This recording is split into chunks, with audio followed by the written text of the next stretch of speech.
With the thousands of nymph patterns out there, it's easy to feel overwhelmed and not sure which ones actually get the job done. This fly helps fix that. It's built for a very specific purpose. It gets down fast, it stays in the strike zone, and gives fish something worth eating. It's got a classic pheasant tail profile with modern Euro-nymph elements like weight and a hotspot to help it fish better. Today we'll run through what it imitates, why it works, and exactly how to fish it so you know when to tie it on. This is the Frenchie.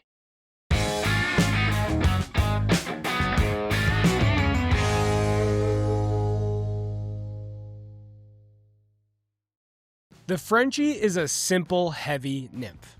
It doesn't match one exact bug, but it looks like a lot of the food trout eat with just enough color to make it pop. By the way, if you want our Frenchie cheat sheet that has all of our go-to sizes, colors, and rigs, you can grab one by scanning the QR code here on screen or hit the link in the video description. Alright, here's what it imitates. Flies fall into 3 categories: realistic, impressionistic, and attractor. I'd categorize the Frenchie as an impressionistic fly because of its overall shape. It doesn't perfectly match one specific insect. It can suggest small stonefly and mayfly nymphs or caddis larvae.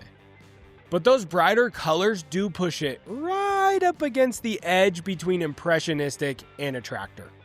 Most of the aquatic insects that trout eat, mayflies, caddis, stoneflies, midges, spend the majority of their lives underwater as nymphs or larvae. They're down near the bottom, drifting along the rocks, long before you ever see adults flying around or bugs hatching on the surface. That's exactly what this fly is meant to represent. Those small immature bugs living on or near the bottom, the food trout are eating day in and day out. And that's why a fly like the Frenchie works all year long. Even when there isn't a hatch happening, trout are still feeding subsurface because that's where most of their calories come from. So when in doubt, fishing a nymph, especially one that looks like a bunch of different bugs, is never a bad option. Alright, let's break down the anatomy of a Frenchie because every part of this fly is designed with purpose. First, let's look at its profile. The Frenchie has a slim, tapered body, and it doesn't have legs or a bunch of extra materials hanging off of it. That clean shape helps it cut through the water and sink faster, which matters when you're trying to get down to fish quickly. And it's also typically tied with pheasant tail, which is one of those materials that comes up again and again in some of the most effective flies ever made. It just looks buggy in the water, even without a lot of flash or movement. So between the slim profile and pheasant tail fibers, you get a fly that looks natural, sinks well, and can pass for a lot of different bugs. Simple profile, very buggy. Next is weight, and this is one of the reasons the Frenchie fishes so well. Most Frenchies are tied with a tungsten bead, which helps the fly get down fast and stay where the fish are actually feeding, near the bottom. That's huge because with nymph fishing, it doesn't matter how good your fly looks if it never gets in the strike zone. Depth first, everything else comes after. Now, once your fly is actually down in the zone, the next question is, what does it do in the water? This fly doesn't have a ton of legs or movement, it just tumbles and drifts along the bottom. The same way real nymphs do when they get dislodged. That natural drift is what lets fish feel comfortable eating it, especially in clear or pressured water. And the last piece is trigger, and on the Frenchie it's mostly color and contrast. The pink dubbing adds a little bit of color through the body, and the red thread collar acts as a small hotspot.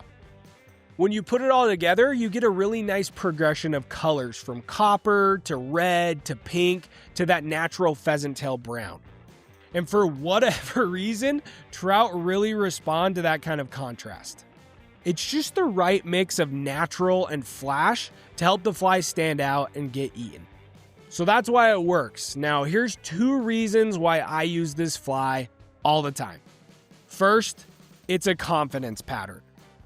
It's worked for me in every season, spring, summer, fall, winter, and on pretty much every river I've ever fished it. from small high country streams to big pressured tailwaters. I've caught fish on it. When I'm not quite sure what trout are feeding on, this is just one of those flies that I feel good adding to my rig. Second, it sinks fast, and that is not by accident. This style of fly has its roots in competitive fly fishing and Euro nymphing, where getting your fly down quickly and keeping it in the strike zone is critical. Flies built like this have been used to win world fly fishing championships, and lucky for us, that design carries over very well to everyday fishing. It lets you fish faster water like pockets and quicker runs where fish don't give you much time to get the fly in front of them. Alright, so now it's pretty clear why this fly deserves a spot in your box. Let's cover exactly how to rig it up and fish it. There are two ways I fish the Frenchie, and the first one is on a double nymph rig under an indicator. It's not too hard to set up, it's super effective at getting you to the right depth, and it helps you detect subtle eats. I like using this as my first fly because it helps the entire rig get down fast without using a bunch of extra split shot. The second way, and probably my favorite way to fish a Frenchie, is on a dry dropper rig. Even though it's a heavier nymph, it still works really well under a buoyant dry fly. Because it sinks quickly, it's great in pocket water and faster seams where you want the dropper to get down without dragging your dry fly with it. And just like always, if the dry pauses, twitches, or does anything weird, set the hook. And when it comes to sizes, I keep it pretty simple. The biggest I usually go is size 12. I'll use this when I really want to get the fly down fast, especially in rivers with larger stoneflies or in deeper, faster water. Size 14 is my go-to on a double nymph rig. It sinks fast, but is still subtle enough to trick weary fish. And size 16 is my go-to for dry dropper rigs. It's small enough that it usually won't drag your dry fly under, but still heavy enough to get you into the strike zone. And if you take one thing from this Frenchie highlight, it's this. When you need depth and confidence, this fly's hard to beat. And just a reminder, if you want all of this information in one place, grab our Frenchie cheat sheet. It has the go-to sizes, colors, and rigs we use, plus links to grab a 3-pack or the materials to tie your own. The QR code is on screen, or you can hit the link in the description. And if you want more patterns like this, patterns that just get the job done, check out our other fly highlight videos right here.